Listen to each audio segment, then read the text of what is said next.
औज़ुबिल्लाहिमिनश्शैतानिर्रजीम बिस्मिल्लाहिर्रहमानिर्रहीम। अज़ीज़ुल-तलबात, उर्दू साल अव्वल के लेक्चर के साथ आपकी खिदमत में हाज़िर हूँ। ये लाहौर का जोग्राफिया का दूसरा हिस्सा है जो मैं आपकी खिदमत में पेश करने जा रहा हूँ। अज़ीज़ुल-तलबात, मैंने आपको लाहौर का जोग्राफिया का जो तारुफ़ था वो बता दिया था और हमने इसका तकरीबन आधा जो सबक था वो पढ़ भी लिया था। आज इसका जो दूसरा सबक है, दूसरा हिस्सा है, वो हम पढ़ेंगे। तो लाहौर का जोग्राफिया का जो अगला जो हेडिंग है या शह सुर्खी है वो है ज़राए आमदोरफ्त। ज़राए आमदोरफ्त का मतलब है आने जाने के लिए जो ज़राए इस्तेमाल किए जाते हैं उनको ज़राए आमदोरफ्त बोला जाता है, जिनको आप सफरी ज़राए भी कहते हैं। जी, ज़राए आमदोरफ्त में मुसन्निफ़ ने बड़े ही मज़ाक़खेज़ अंदाज में बयान किया है कि जो सयाह लाहौर तशरीफ़ लाने का इरादा रखते हैं, इनको यहाँ के आमदोरफ्त के ज़राए के मुताल्लिक़ चंद ज़रूरी बातें ज़हन नशीन करना, ज़हन में रखना कर लेनी चाहिए ताकि वो यहाँ की सयाहत कहते हैं सैर सपाटे को कमाहका हो असर पजीर हो सके, कमाहका हो मुकम्मल तौर पर मुस्तफ़ीद हो सके। जो सड़क बरखाती लाहौर के बाजारों में से गुजरती है, तारीखी एतबार से बहुत अहम है। ये वही सड़क है जो शेर शाह सूरी ने बनवाई थी। ये आसार कदीमा में शुमार होती है और बेहद एहतराम की नज़रों से देखी जाती है। चुनांचा इसमें किसी किस्म का रद्दोबदल गवारा नहीं किया जाता। रद्दोबदल तब्दीली को कहते हैं। आसार कदीमा जो तारीखी अमारात होती हैं, तारीखी लिहाज से जो अहमियत के आमिल होते हैं, वो उनको आसार कदीमा बोला जाता है। आसार अलामात को कहते हैं और कदीमा कदीम से निकला है, यानी पुरानी अलामात, पुरानी यादगारी। उसके बाद मुसन्निफ़ कहता है कि चुनांचा इसमें किसी किस्म का रद्दोबदल गवारा नहीं किया जाता। वो कदीम तारीखी गढ़े और खंदके जूं की तूं वैसे की वैसे, जूं के तूं वैसे की वैसे मौजूद हैं, जिन्होंने कई सल्तनतों के तख्ते उलट दिए थे। आज कल भी तख्ते उलटना किसी की हुकूमत गिराने को के माने को तख्ता उलटना में शामिल जो है वो मुतरादिफ लिया जाता है। आजकल भी कई लोगों के तख्ते यहाँ उलटते हैं और अज़मत रफ्ता शानदार माजी, गुजरा हुआ शानदार वक्त की याद दिलाकर इंसान को इबरत सिखाते हैं। इबरत नसीहत को कहते हैं। जी, इसमें एक सड़क का बयान किया गया है। शेर शाह सूरी ने एक सड़क बनवाई थी, जीटी रोड, जिसको आप ग्रैंड ट्रंक रोड भी कहते हैं। बड़ी तारीखी अहमियत की हामिल ये सड़क है। जीटी रोड जो है ये लाहौर से पेशावर तक बनाई गई थी और ये पहली रिवायत थी शेर शाह सूरी ने डाली थी, जिसने इस तरह की सड़क बनाने का या तरक्याती काम करने का बीड़ा उठाया था। शेर शाह सूरी ने बड़े रफाई काम किए, जो कि उसका अरसा हुकूमत 2.5 साल पर मुश्तमिल है, लेकिन उसने बहुत सारे रफाई काम कराए। वो हिंदुस्तान को एक तरक्की याफ्ता रियासत बनाना चाहता था, लेकिन वक्त ने मोहलत न दी। उसने ये जीटी रोड तामीर कराया था, तो इसके इर्द गिर्द पत्थर लगाने, इसके इर्द गिर्द दरख्त लगाने की और संगे मील लगाने की रिवायत भी इसी ने कायम की। इसके अलावा इसके कुछ फासलों पर एक सराय तामीर की जाती थी। जो भी मुसाफिर थक जाता था वो सराय में क़याम कर सकता था और वहाँ पर ताम क़याम का मुकम्मल बंदोबस्त था। बाद लोग ज़्यादा इबरत पकड़ने के लिए इन तख्तों के नीचे कहीं कहीं 2-1 पहिए लगा लेते हैं और सामने 2 हुक लगाकर इनमें से घोड़ा टांग देते हैं। हुक खमदार कील को कहते हैं। इस्लाम में इसको तांगा कहते हैं। तांगा यक्के को भी कहते हैं, घोड़ा गाड़ी को तांगा बोला जाता है। शौकीन लोग इस तख्ते पर मोम जामा मुंड लेते हैं ताकि फिसलने में सहूलत हो और बहुत ज़्यादा इबरत पकड़ी जा सके। तांगों में बनास्पति घोड़े इस्तेमाल किए जाते हैं। बनास्पति घोड़ा शक्ल सूरत में दुमदार सितारे से मिलता है। क्योंकि इस घोड़े के साथ में दुम ज़्यादा और घोड़ा कम पाया जाता है। हरकत के वक्त अपनी दुम दबा लेता है और ज़ब्त नफ्स से अपनी रफ्तार में एक संजीदा एतदाल पैदा करता है, ताकि सड़क का हर तारीखी गड़ा और तांगे का हर हचकोला अपना नक्श आप पर सब्त करता जाए और आपका हर एक मुसाम लुत्फ़अंदोज़ हो सके। जी, ये पैराग्राफ तशरीह तलब है, वज़ाहत तलब है, इसकी मैं वज़ाहत कर देता हूँ। मुसन्निफ़ ने ज़राए आमदोरफ्त के मसाइल को बयान करते हुए यहाँ पर लाहौर का जो आने जाने का जो सबसे बड़ा ज़रिया है उसको बयान किया है कि लाहौर के ज़्यादातर जो लोग हैं वो आने जाने के लिए लाहौर के दूर दराज या नज़दीकी इलाक़ों तक आने जाने के लिए घोड़े और तांगे का इस्तेमाल करते हैं।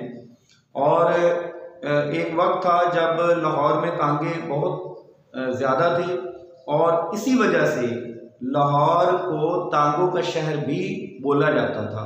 ये उस दौर का जो मज़मून लिखा हुआ है, इसलिए मुसन्निफ़ ने भी बताया है कि लाहौर में ज़राए आमदोरफ्त मफकूद हैं और सिर्फ एक ही ज़रिया ज़राए आमदोरफ्त के लिए बचा है और वो है तांगा।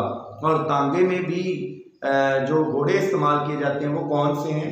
यहाँ पर तांगों में बनास्पति घोड़े जो है ना उसकी बात की गई है। बनास्पति घोड़ा, बंटी घोड़ा इसको कहते हैं।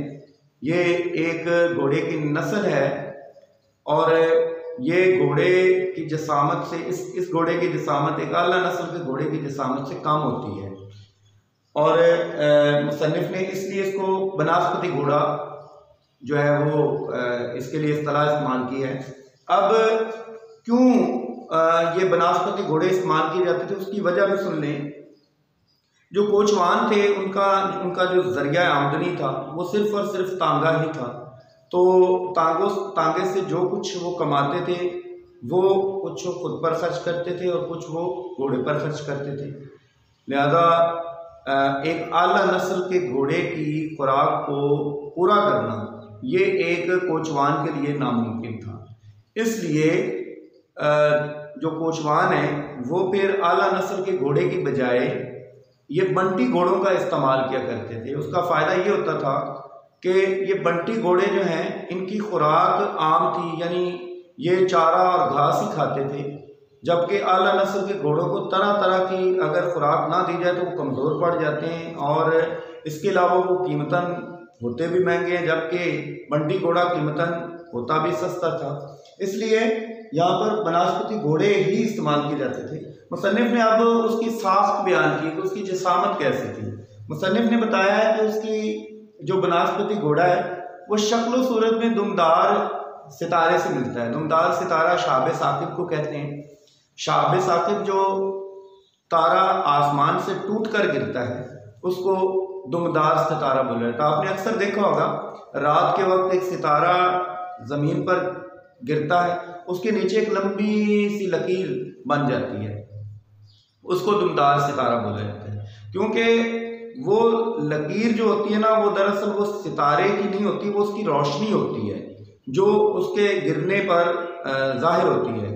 लेकिन जो उसकी जसामत होती है उससे सितारे की गिरते हुए टूटने वाले तारे की वो बहुत ही मुख्तसर होती है। इसलिए मुसन्निफ़ ने उस घोड़े को भी दुमदार सितारा करार दिया है, क्योंकि उसकी जो दुम है वो भी उसकी जसामत से बड़ी है, लंबी है। मुसन्निफ़ कहता है कि ये घोड़ा हमेशा एतदाल से काम लेता है और म्याना रवी का आदी है। ये एतदाल का आदी है क्योंकि ये जब चलता है तो एक ही रफ्तार से चलता है, ना ज़्यादा तेज़ चलता है और ना ही ज़्यादा जो है ना आहिस्ता चलता है, बल्कि इसकी एक रफ्तार जो है वो मुकर्रर है, वो एक एतदाल वाली रफ्तार ये इख्तियार करता है। ख़ास मुसाफिर को कितनी ही जल्दी क्यों ना पहुंचना हो, ये अपनी रफ्तार से बिल्कुल ज़्यादा भाग नहीं सकता। मुसन्निफ़ ने बताया कि इसीलिए हरकत के वक्त ये अपनी दुम दबा लेता है और ख़ुद पर काबू पाते हुए ये ज़ब्त नफ्स का मतलब होता है खुद पर काबू पाना, अपने नफ्स पर कंट्रोल हासिल करना, अपने नफ्स को काबू में रखना। लिहाजा मुसन्निफ बताता है कि ये दरअसल इसकी रियाजत का ये नतीजा है कि अपने नफ्स पर काबू रखता है, ये अपने नफ्स को इसने ढील नहीं दी हुई। इसलिए मुसन्निफ कहता है कि इसलिए ये अपनी रफ्तार में एक संजीदा एतदाल पैदा करता है। और क्यों पैदा करता है? वो इसलिए कि इस पर करने वाला जो सफ़र करने वाला मुसाफिर है वो तांगे के हर हचकोले यानी हर झटके को महसूस करे और उसका हर मुसाम कहते हैं ये जो छोटे छोटे सुराख होते हैं ना इंसानी जिस्म में, छोटे छोटे सुराख होते हैं जिनसे पसीना भी बहता है, उनको मुसाम बोला जाता है, जो कि खुर्दबीन से ही सिर्फ नज़र आ सकते हैं। मुसन्निफ ने बताया है कि यानी कि वो बताना ये चाहता है कि आप एक दफ़ा तांगे पर जो है ना सफ़र कर लेंगे ना तो ये आपका यादगार सफ़र बन जाएगा, क्योंकि जो झटके और जो हचकोले आपको लगने हैं उसके बाद जो आपकी जिस्म से दर्द और टीसें उठनी हैं वो आपको हमेशा याद रहेंगी। जी, उसके बाद काबिल दीद मकामात की तरफ आते हैं। मुसन्निफ ने यहाँ भी मज़ाक़ा खेज़ अंदाज़ तहरीर इस्तेमाल किया है। मुसन्निफ कहते हैं लाहौर में काबिल दीद मकामात मुश्किल से मिलते हैं। वैसे तो लाहौर जो है वो काबिल दीद मकामात का मरकज़ है। काबिल दीद मकामात सियाहती मकामात जो वाक़ई खूबसूरत और देखने के काबिल हैं।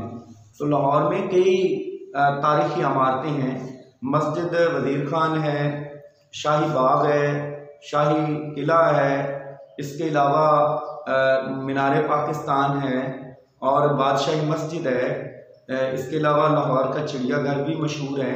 ये तारीख़ी मकामात एक अपनी अहमियत रखते हैं और इन्हीं तारीख़ी मकामात की वजह से लाहौर को भी अहमियत हासिल है। लेकिन मुसन्निफ ने बताया है कि लाहौर में तारीख़ी मकामात ढूंढने से भी नहीं मिलते। उसकी वजह क्या है? उसकी वजह यह है कि लाहौर की हर इमारत की बैरूनी दीवारें दो ही बनाई जाती हैं। पहले ईंटों और चूने से दीवारें खड़ी करती हैं और फिर इस पर इश्तहारों का प्लस्तर कर दिया जाता है, जो दबाज़त में रफ्ता रफ्ता बढ़ता जाता है। दबाज़त मोटाई को कहते हैं। शुरू में छोटे साइज के मुबहम और गैर मारूफ, मुबहम गैर वाज़ेह, गैर मारूफ गैर मानूस इश्तहारात चिपका दिए जाते हैं। मसलन अहले लाहौर को मुजदा खुशखबरी को कहते हैं, अच्छा सस्ता माल। इसके बाद इन इश्तहारों की बारी आती है जिनके मुखातिब अहले इल्म और सुखन फहम लोग होते हैं। सुखन फहम शेर व शायरी से वाकिफ़ लोग, मसलन ग्रेजुएट दर्जी हाउस या स्टूडेंट्स के लिए नादिर मौका, या कहती है हमको खल्क़े खुदा गायबाना क्या। रफ्ता रफ्ता घर की चार दीवारी मुकम्मल डायरेक्टरी की सूरत इख्तियार कर लेती है। डायरेक्टरी सुन लें, पुराने ज़माने में जो है ना हर शहर का एक रिकॉर्ड होता था, जो उस शहर के जो अहम मुअज़्ज़िज़ीन लोग होते थे या जो बड़े बड़े लोग होते थे उनके फ़ोन नंबर और उनके पते वो डायरेक्टरी की सूरत में, किताब की सूरत में शाया किए जाते थे, ताकि लाहौर के किसी शहर के उस तारीख़ी शख्स को मिलने या उसका पते पर जाने के लिए कोई दिक्कत ना हो, तो उसको डायरेक्टरी बोला जाता था। ये वो बयान किया गया है। दरवाजे के ऊपर बूट पॉलिश का इश्तिहार है। दाएं तरफ ताज़ा मक्खन मिलने का पता दर्ज है। बाएं तरफ हाफ़ज़ा की गोलियों का बयान है। इस खिड़की के ऊपर अंजुमन खुदाम मिल्लत, खुदाम खादिम की जमा है यानी कौम के खादिम के जलसे का प्रोग्राम चिस्पा है अकबी दीवार पर, अकबी दीवार पिछली दीवार पर। सर्कस के तमाम जानवरों की फहरिस्त है। ये इश्तहारात बड़ी सुरत से बदलते रहते हैं, सुरत तेज़ी को कहते हैं। और हर नया मुजदा और हर नई दरियाफ्त या इजाद या इनकलाब अज़ीम, इनकलाब अज़ीम बहुत बड़ी तब्दीली, इब्तदा चश्मे ज़दन में इंतहाई जल्दी हर साकन चीज़ पर लेट दी जाती है और उनको पहचानने में खुद शहर के लोगों को बड़ी दिक्कत पेश आती है। जी, अब इसमें जो अहम बातें हैं वो मैं आपसे शेयर कर लेता हूँ। मुसन्निफ ने यहाँ पर बताया है कि लाहौर के जो काबिल दीद मकामात है यहाँ पर भी उसने इस मसले को हल किया है कि लाहौर एक ऐसा शहर है जहाँ पर कई काबिल दीद मकामात पाए जाते हैं, लेकिन उन काबिल दीद मकामात को, उनके हुस्न को, उनकी खूबसूरती को ज़ाहिर करने के लिए उन पर तरह तरह के इश्तहारात चिपकाए जाते हैं। इसलिए मुसन्निफ़ ने आगे ये बताया भी है कि जो लाहौर के मकीन हैं उनको अपने घर की चार दीवारी बनाने में बड़ी आसानी है, क्योंकि वो सिर्फ उनको ईंटें और चूने का इस्तेमाल करना पड़ता है, यानी सीमेंट का इस्तेमाल करना पड़ता है, जबकि प्लस्तर करने की उन्हें ज़रूरत नहीं रहती, क्योंकि प्लस्तर जो है वो इश्तहार लगाने वाले इश्तहार लगा लगा कर ही इश्तहारों की मदद से प्लस्तर कर देते हैं और यूँ वो दीवार देखने में दोहरी मालूम होती है। मुसन्निफ़ ने बताया है कि ये जो प्लस्तर है ये फिर इसकी दबादत, इसकी मोटाई में इजाफा होता रहता है। ये नहीं है कि वो बस एक ही बार उस पर प्लस्तर किया जाता है, कहते हैं कि बार बार इश्तहारों की मदद से उसका प्लस्तर किया जाता है। फिर मुसन्निफ़ ने इश्तहारात की नौइयत भी बताई। इश्तहार क्या है? ज़राए इब्लाग का एक अहम ज़रिया है। जब ये इलेक्ट्रॉनिक मीडिया और सोशल मीडिया का दौर नहीं था, उस वक्त इश्तहारात जो हैं, अखबारात और इश्तहारात, ये ज़राए इब्लाग का अहम ज़रिया समझे जाते थे और इश्तहारात की मदद से किसी मालूमात को मुकामी सतह पर पहुँचाने का काम लिया जाता था। इश्तहारात ज़राए इब्लाग का एक अहम ज़रिया थे, लेकिन मुसन्निफ़ बताता है कि इश्तहार का मकसद किसी शख्स या किसी इंसान तक एक मुकम्मल मालूमात पहुँचाना होता है। लेकिन मुसन्निफ़ कहते हैं कि लाहौर के जो इश्तहारात हैं वो बड़े मखसूस किस्म के हैं, वो मालूमात देने से कासिर होते हैं, क्योंकि उनमें जो मालूमात दी जाती हैं वो गैर मुबहम यानी गैर वाज़ेह होती हैं और नामानूस से इश्तहारात वो लगाते हैं। जैसे उसने कुछ मिसालें भी दी। वो कहते हैं कि अहले लाहौर को मुजदा, अहले लाहौर को खुशखबरी। अब वो खुशखबरी किस चीज़ की है और किस तरह की है वो किसी को नहीं पता। सिर्फ इतना लिख देना कि अहले लाहौर को मुजदा और उसकी तफसील बयान ना करना, ये तो गैर मुबहम ही हुई, गैर वाज़ेह बात हुई और ये तो नामुकम्मल सी बात है। जबकि इश्तहार का मकसद किसी बात को मुकम्मल तौर पर इंसान तक मुकम्मल आगाही के साथ पहुँचाना है। मुसन्निफ़ कहते हैं इसके बाद इस तरह अच्छा सस्ता माल का इश्तहार देखा जा सकता है, वो भी देखा गया है। अच्छा सस्ता माल क्या है, कहाँ से मिलता है, ये कोई पता नहीं है। उसके बाद मुसन्निफ़ कहता है कि उसके बाद और भी इश्तहारात हैं जिनके मुखातिब सिर्फ पढ़े लिखे लोग हैं, सुखन फहम लोग हैं, यानी शायर और अदीब लोग हैं। वो कौन कौन से इश्तहारात हैं? वो हैं जी ग्रेजुएट दर्जी हाउस। अब ये ग्रेजुएट दर्जी हाउस कहाँ पर है? इसका मतलब ये हुआ कि जो दर्जी वहाँ पर दर्जी हाउस में काम करते हैं या तो वो ग्रेजुएट हैं या फिर वो दर्जी सिर्फ पढ़े लिखे लोगों के कपड़े सीते हैं। अब इसका मतलब यही हुआ। उसके बाद मुसन्निफ़ कहता है कि कुछ इश्तहारात जो हैं वो इस तरह के भी होते हैं, जैसे स्टूडेंट्स के लिए नादिर मौका। अब स्टूडेंट्स के लिए नादिर मौका कौन सा है, क्या है, ये कोई पता नहीं है। यानी इस तरह के नामुकम्मल से इश्तहार का मकसद लगाने का तो ये होता है ना कि मालूमात की मुकम्मल फराहमी हो, लेकिन वो इश्तहारात बराए नाम होते थे। उसके बाद मुसन्निफ़ ने यह भी बताया है कि बाद इश्तहारात तो ऐसे होते थे कि जिन पर सिर्फ एक मिसरा लिख दिया जाता था और वो मिसरा किसी एक मखसूस शख्स के लिए होता था। कोई दिल जला ही ऐसा काम करता था। यानी अगर किसी ने कोई पैगाम, गैर मुबहम पैगाम अपने महबूब तक पहुंचाना होता था, कोई दिल जला दीवाना किसी ने अगर कोई अपना पैगाम अपने महबूब तक पहुंचाना होता था तो वो इस किस्म के इश्तहारात छपवा लेता था। कहती है तुझको खल्के खुदा गायबाना की। दरअसल ये एक मिसरा है ख्वाजा हैदर अली आतिश की एक गज़ल का। वो यूँ है कि सुन तो सही जहाँ में है तेरा फसाना क्या, कहती है तुझको खल्के खुदा गायबाना क्या। अब ये मुसन्निफ़ बता रहा है कि इस मिसरे के मुखातिब लोग कौन हैं, ये किसी को नहीं पता और ये मिसरा क्यों कर इस इश्तहार पर लिखा गया है इसका भी कोई पता नहीं है कि इस मिसरे के मुखातिब कौन लोग हैं, अहले इल्म हैं या कोई मखसूस एक शख्स है। मुसन्निफ़ बताता है कि इसी तरह इन इश्तहारात की बदौलत जो घर की चार दीवारी है वो मुकम्मल डायरेक्टरी की सूरत इख्तियार कर जाती है और मालिक मकान को डायरेक्टरी खरीदने की ज़रूरत नहीं रहती। लिहाजा वो लाहौर में किसी भी जगह पर उसे जाना हो तो उसका पता उसके दीवार पर आसानी से मिल सकता है। मुसन्निफ़ बताता है कि इस तरह फिर इन इश्तहारात की वो तरतीब भी बता रहे हैं कि इश्तहारात की तरतीब कैसी है। इश्तहारात की तरतीब भी बड़ी अजीब और दिलचस्प है।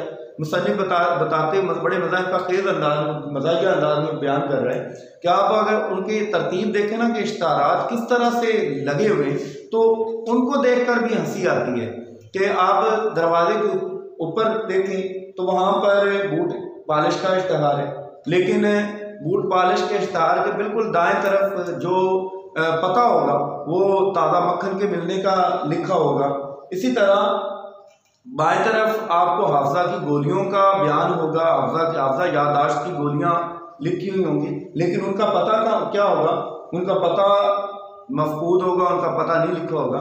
इसी तरह खिड़की के ऊपर अगर देखें तो इश्तहारात जो हैं वो अंजुमन खुदा में मिल्लत के जलसे के हवाले से उसके प्रोग्राम का जो जलसे का प्रोग्राम है वो इश्तहार पर लिखा होगा, लेकिन उसके बिल्कुल अकब पर देखें तो जो उसका पता होगा उसमें जो शुरका की फहरिस्त है उनमें सर्कस के जानवरों के नाम शामिल होंगे।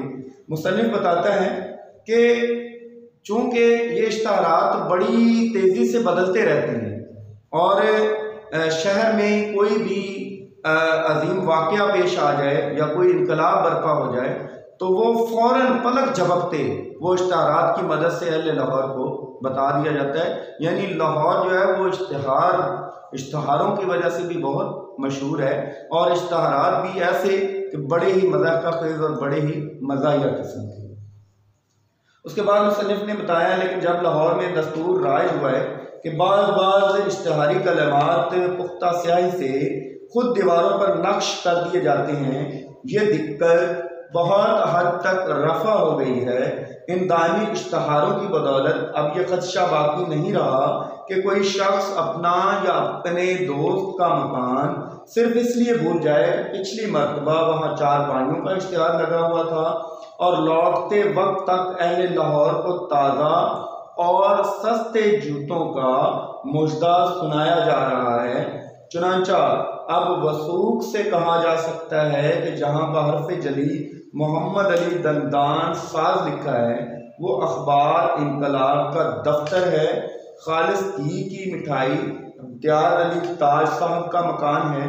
कृष्णा ब्यूटी क्रीम शालामार बाग को और खांसी का मुजर्रब नुस्खा जहांगीर के मकबरे को जाता है।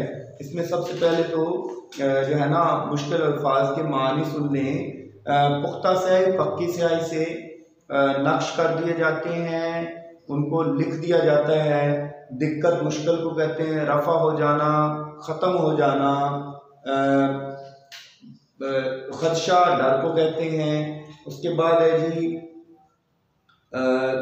मुजदा खुशखबरी को वसूक यकीन को कहते हैं बाहर से जली मोटे अल्फाज में। और इसके अलावा मुजर्रब आजमूदा, मुजर्रब का मतलब क्या होता है, आजमूदा नुस्खा। अब ज़रा इसकी भी वजाहत सुन लें। मुसन्निफ़ ने इस पैराग्राफ में कुछ लाहौर के उन इश्तहारात के बाद जो एक और मसला है उसकी भी निशानदही की है। मुसन्निफ़ बताता है कि अब इश्तहारात जो है वो कागज़ की बजाय जो पुख्ता स्याही के साथ भी लाहौर में जा बजा मिल जाते हैं और यही इश्तहारात जो हैं वो किसी मकाम की पहचान बन जाते हैं। अब उसने मिसाल भी दी है।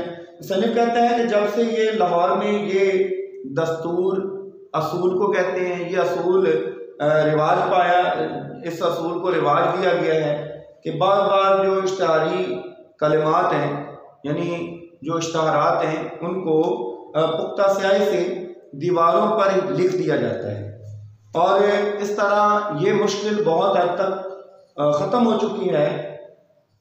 मुसन्निफ़ ने बताया कि इन दायमी, क्योंकि ये पुख्ता स्याही से लिखे जाने वाले जो इश्तहार हैं ये मिटाए नहीं जा सकते और ये जो है ना देर पा होते हैं, देर तक कायम रहते हैं। इसलिए मुसन्निफ बताता है कि इनकी बदौलत अब लाहौरियों को एक सहूलत हासिल हुई है, वो ये कि अब कोई भी शख्स अपना या अपने दोस्त का मकान जो है वो इसलिए नहीं भूलता कि जब वो गया था तो वहाँ पर चारपाइयों का इश्तिहार लगा हुआ था और वो जब वापस आया तो वहाँ पर चारपाइयों के इश्तिहार की जगह अहले लाहौर को ताज़ा और सस्ते जूतों का मुश्दा का इश्तिहार जो है वो लगा हुआ था, और वो ये सोचकर कि ये तो वो जगह ही नहीं है, ये सोचकर वो किसी और मकान में जा पहुँचा।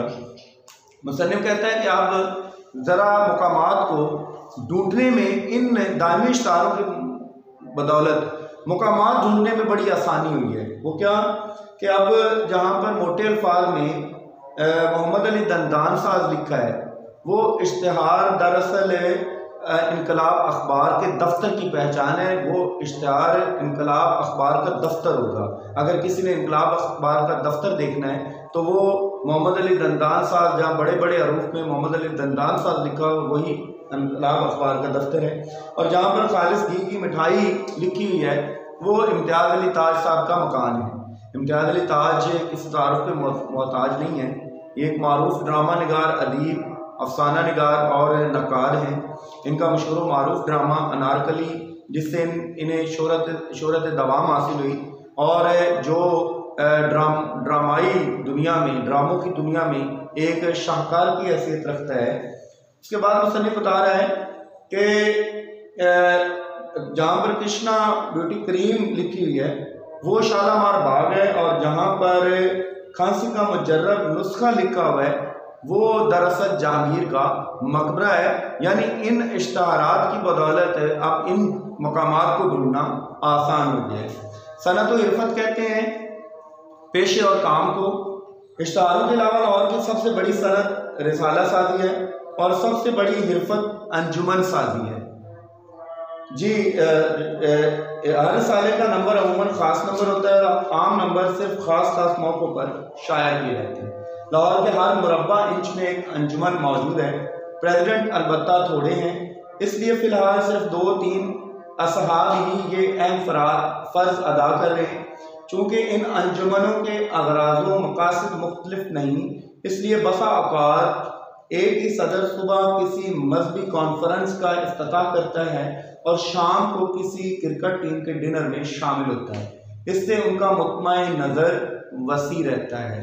मुत्मई नज़र सोच या ख्याल को कहते हैं, शऊर को कहते हैं। तकरीर आमतौर पर ऐसी होती है जो दोनों मौक़ों पर काम आ सकती है, चनांचा सामाईन को बहुत सहूलत रहती है। जी, अब जो आखिरी हिस्सा इसका आ रहा है वो बड़ा मज़ाहिया है, वो ज़रा सुनिए। पैदावार, लाहौर की पैदावार क्या है? लाहौर की सबसे मशहूर पैदावार यहाँ के तलबा हैं जो बहुत कसरत से पाए जाते हैं और हज़ारों की तादाद में दसावर को भेजे जाते हैं। दसावर को बैरून मुल्क परदेश में फसल शुरू सरमा में बोई जाती है और अमूमन अवाखिर बहार में पक कर तैयार होती है। तलबा की कई किस्में होती हैं, जिनमें से चंद मशहूर हैं। किस्में अव्वल जमाली कहलाती है।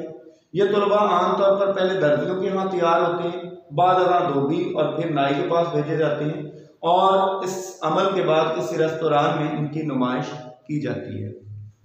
इसको ज़रा देख लें, इसमें मुसन्निफ ने क्या बताया है। मुसन्निफ बताता है कि लाहौर की जो सबसे मशहूर पैदावार है वो यहाँ के तलबा हैं। यानी उसने लाहौर की जो पैदावार करार दी है वो तलबा है, क्योंकि लाहौर तालीमी सरगर्मियों का मरकज़ है। वहाँ पर इसको कॉलेजों का शहर भी बोला जाता है।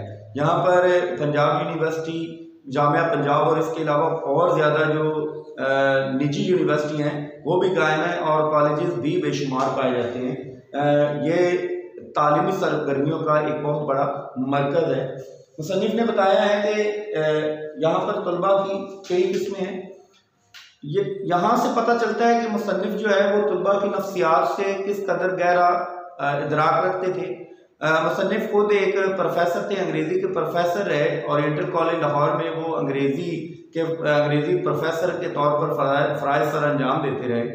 उनका भांत भांत के तलबा के इससे साहब का वास्ता पड़ता रहा और तलबा की नफ्सियात के मुताबिक उन्होंने यहाँ पर तलबा की इक़साम को बयान किया है, जो इस बात का मज़हर है या इस बात का इजहार है कि मुसन्निफ तलबा की नफ्सियात से गहरा शऊर, गहरा इदराक रखते थे। मुसन्निफ ने यहाँ पर जो पहली किस्म की तलबा करार दी है वो जमाली तलबा है। जमाली जमाल से निकला है, खूबसूरती को कहते हैं, यानी वो तलबा जो हर वक्त, जिनका ज़्यादातर वक्त पढ़ाई की बजाय खुद को संवारने और सजाने में ही सर्फ होता है, और जो पढ़ाई की बजाय अपने खूबसूरती को बरकरार रखने के इक़दाम करते रहती हैं। मुसन्निफ़ ने बताया है कि चूँकि इनको हर वक्त अपने आप को सजाने और संवारने का जो है वो जुनून तारी रहता है, इसलिए ये नित नए फैशन के कपड़े सिलवाते हैं। और यही बात है कि इनका आना जाना 3 लोगों के पास ज़्यादा होता है, जिनमें दर्जी सर फहरिस्त हैं, क्योंकि इन्होंने मौसमी लिहाज से और फैशन के लिहाज से नित नए फैशन और डिज़ाइन के कपड़े पहनने होते हैं, इसलिए ये दर्जियों के फेरे भी लगाते हैं। फिर इनके धोबियों के पास भी इनके कपड़े होते हैं, ये उनको बगैर इस्त्री के पहनना भी गवारा नहीं करते, लिहाजा धोबियों के यहाँ भी इनका आना जाना होता है। और फिर ये नाई के पास जाते हैं, जहाँ पर ये अपनी जो है ना ज़ाहिरी शक्ल सूरत को बेहतर बनाने के लिए वहाँ पर मेकअप करवाते हैं, ब्यूटी सैलून में जाकर अपने आप को तैयार करते हैं। मुसन्निफ़ बताता है यानी कि इनका ज़्यादातर वक्त जो है वो इन्हीं कामों में गुजरता है, और पढ़ाई की तरफ इनकी बिल्कुल तवज्जो नहीं होती।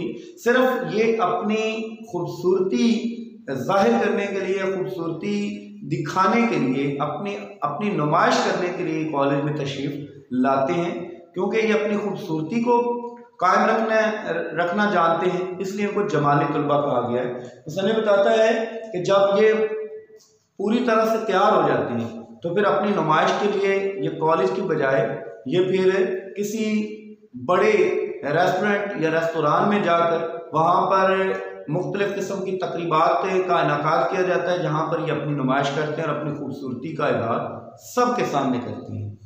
उसके बाद मुसन्निफ़ ने बताया दूसरी किस्म जलाली तलबा की है। इनका शजरा जलालुद्दीन अकबर से मिलता है, इसलिए हिंदुस्तान का तख्त व ताज उनकी मलकियत समझा जाता है। शाम के वक्त चंद मसाहबों को साथ लिए निकलते हैं और जुदो सखा के खम लुटाते फिरते हैं। जुदो सखा के खम लुटाना, फयाजी करना, दूसरों पर खर्च करना, सखावत करना के जुमरे में आता है। कॉलेज की खुराक इन्हें रास नहीं आती, इसलिए हॉस्टल में फरोकश नहीं होते। फरोकश क़याम करना, अज़ीज़ तलबा तालिबात, इसमें मुसन्निफ़ चूँकि एक प्रोफेसर थे, एक उस्ताद थे, शोबा दर्स व तदरीस से वाबस्ता रहे, इसलिए तलबा की नफ्सियात से वो गहरा इदराक रखते थे, और तलबा की नफ्सियात और मिजाज के मुताबिक उन्होंने बड़े मज़ाहिया अंदाज में यहाँ उनकी इक़साम भी बयान किए हैं, जिनमें दूसरी किस्म जो है वो जलाली तलबा की है। जलाली जलाल से निकला है, अल्लाह ताला का की ये एक सिफत है जलाल, रोब दबदबे वाला, क्योंकि ये वो तलबा हैं जो कॉलेज महज अपनी अमारत और अपना रोब दबदबा जाहिर करने के लिए आते हैं, इसलिए मुसन्निफ़ ने बताया कि वो हम जलाली तलबा कह सकते हैं। और इनके जलाली होने की और उन्होंने जो निस्बत दी है वो मुसन्निफ़ ने बताया, क्योंकि इनका जो जलाल है, इनका जो रोब दबदबा है वो जलालुद्दीन अकबर की तरह होता है, इसलिए वो समझते हैं कि इनका शजरा नस्ब यानी ये जलालुद्दीन अकबर के ख़ानदान से लगते हैं, क्योंकि जलालुद्दीन अकबर का नाम यहाँ पर आया है। जलालुद्दीन अकबर जो हैं हुमायूं के बेटे जलालुद्दीन अकबर, जिन्होंने हुमायूं की वफ़ात के बाद हिंदुस्तान का तख्त संभाला और हिंदुस्तान पर एक हुक्मरान की हैसियत से, एक बादशाह की हैसियत से हुकूमत की। इनके दौर को ज़र्री दौर कहा जाता है, मुग़लिया दौर का सुनहरा दौर कहा जाता है, क्योंकि इन्होंने बहुत सारी जो हिंदुस्तान में उठने वाली बगावतें थीं उनको कुचला, और बहुत सारे जो शुमाली इलाका जाते, शुमाली हिंदुस्तान के, जनूबी हिंदुस्तान के, वो अपनी सल्तनत में शामिल किए और हिंदुस्तान की सल्तनत को वसी से वसी तर किया। ख़ास तौर पर बताया जाता है कि जो जनूबी एशियाई इलाके हैं वो सारे के सारे हिंदुस्तान की सल्तनत में शामिल हो चुके थे इनके दौरे हुकूमत में। ये एक सियासी तदब्बुर रखने वाला बादशाह था, और इसने जो है सियासी तदब्बुर की बिना पर अपनी इक़्तिदार और हुकूमत को मजबूत किया। मुसन्निफ बताते हैं कि इसलिए इनको मुग़ल आज़म का नाम भी दिया गया है। मुसन्निफ ने बताया है कि चूँकि ये तलबा जो हैं ये वो भी अकबर बादशाह भी जो है वो हिंदुस्तान को अपना तख्त ताज समझता था, इसलिए उसने हिंदुस्तान की जो है सल्तनत को वसी से वसी तर किया। इस तरह ये लोग भी हिंदुस्तान को अपना तख्त ताज समझते हैं, क्योंकि ये अमीरजादे होते हैं, अमीरों की बिगड़ी हुई औलादें होती हैं, इसलिए इनके पास रुपए पैसे की रेल पेल होती है, रुपए पैसे की कोई दिक्कत नहीं होती, कोई कमी नहीं होती। इसलिए ये अपने रुपए पैसे और अमारत का रोब झाड़ने के लिए शाम के वक्त अपने चंद खुद गर्ज दोस्तों के हमरा निकलते हैं और उन पर बेदरेग पैसा खर्च करके उन पर अपना जाहो जलाल जाहिर करते हैं।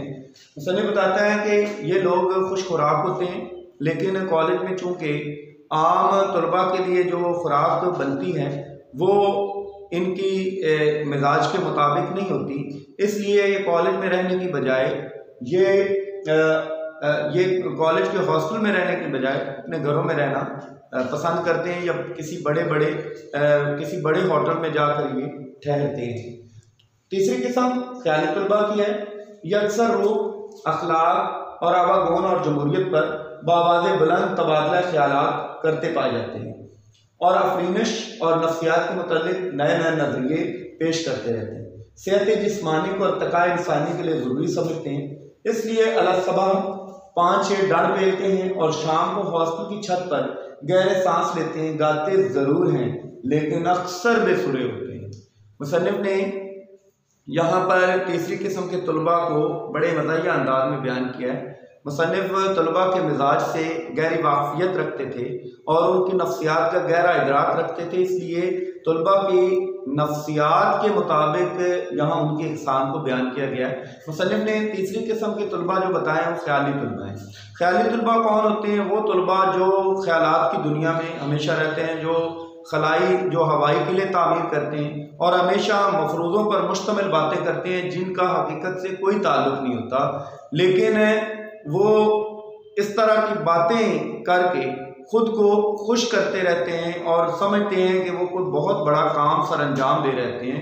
महज ख्याली बातों पर इक्तफा करने वाले जो लोग हैं, जो तलबा हैं, उनको ख्याली तलबा करार दिया गया। मुसन्निफ कहते हैं कि ये हमेशा ख्याली बातें ही करते रहते हैं और इनकी जो मौज़ूआत होते हैं उनमें इखलाक और रूप, खूबसूरती, फितरती खूबसूरती या इंसानी खूबसूरती को अक्सर ये बयान करते रहते हैं। उसके बाद अखलाकियात पर भी खुद ये अखलाकियात के हामिल हो ना हो, लेकिन दूसरों को अखलाकियात का दर्स ज़रूर दे रहे होते हैं।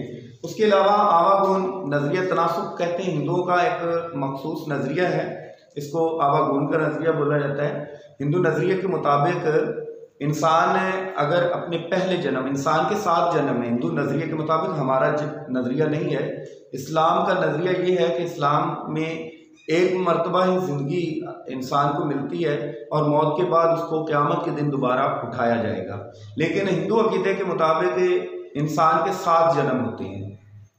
पहला जन्म में अगर उसने अच्छे कर्म किए हों, अच्छे अमाल किए हों, तो उसका अगला जन्म भी इंसान में ही होगा।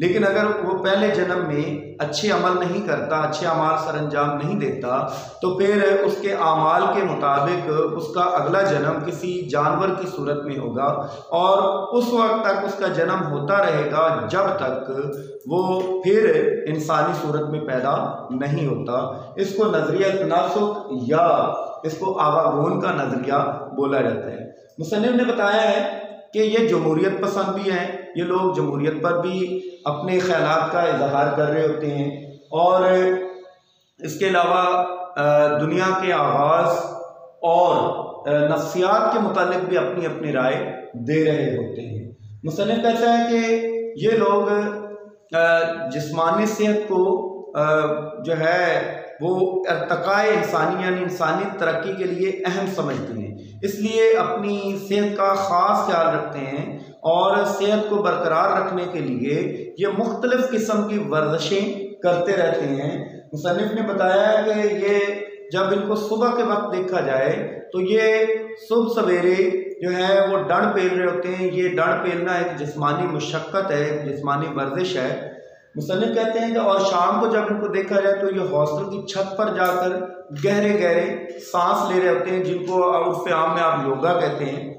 तो मुसन्निफ कहते हैं कि इनको गाने का भी शौक़ होता है, मौसीकी भी इनकी पसंदीदा मशगला है और मौसीकी सुनना भी इनको अच्छा लगता है। और अक्सर ये जो है अपनी धुन में भी ये गाते रहते हैं। और जब ये गाते हैं तो इनकी आवाज़ जो है वो, क्योंकि ये बेसुरे होते हैं, इसलिए इनकी आवाज़ इनको ही अच्छी लगती है। जो सुनने वाला दूसरा है वो इनकी आवाज़ सुनना गवारा नहीं करता। उसके बाद मुसन्निफ ने चौथी किस्म जो तुलबा की बताई है वो खाली तुलबा है। चौथी किस्म खाली तुलबा की है। ये तुलबा की खालिस तरीन किस्म है। इनका दामन किसी किस्म की आलाइश गलाजत को कहते हैं या आलूदगी को कहते हैं। सितार होने नहीं पाता। किताबें, इम्तहानात, मुतालिया और इस किस्म के खरखशे झगड़े कभी इनकी ज़िंदगी में खलल अंदाज नहीं होते। खलल अंदाज होना, मुदाखलत करना। जिस मासूमियत को लेकर वो कॉलेज में पहुंचे थे, इसे आखिर तक मुलव्विस नहीं होने देते और तालीम और नसाब और दर्स के हंगामों में इस तरह ज़िंदगी बसर करते हैं जिस तरह 32 दांतों में ज़बान रहती है। मुसन्निफ ने आखिर में जिन तुलबा की तारीफ़ की है उनकी नफ्सियात और मिजाज के मुताबिक, उनके मुताबिक वो खाली तुलबा हैं। खाली तुलबा वो तुलबा जो हमेशा खाली ज़हन लेकर आते हैं और खाली दिमाग लेकर कॉलेज से जाते हैं। मुसन्निफ ने इन तुलबा को तुलबा की खालिस तरीन किस्म करार दिया है। मुसन्निफ बता रहे हैं कि ये ऐसे तुलबा हैं जो अपने दामन पर किसी किस्म की आलाइश आने नहीं देते, यानी ये किताबें, इम्तहानात और मुतालिया इनको नापसंद होते हैं, इसलिए ये इनके झगड़े में, इनके जो है इन किताबों के झगड़े में नहीं पढ़ते। ना ही ये किताबें पढ़ते हैं, ना ही मुतालिया करते हैं, ना ही इम्तहान देते हैं। और ये तमाम जो तालीमी सरगर्मियाँ हैं वो इन पर असरअंदाज नहीं होती, क्योंकि ये एक जहन लेकर आए होते हैं कि इन्होंने हमेशा अपने जहन को खाली रखना है और किसी किस्म की तालीमी सरगर्मी में जो है मुलव्विस नहीं होने देना।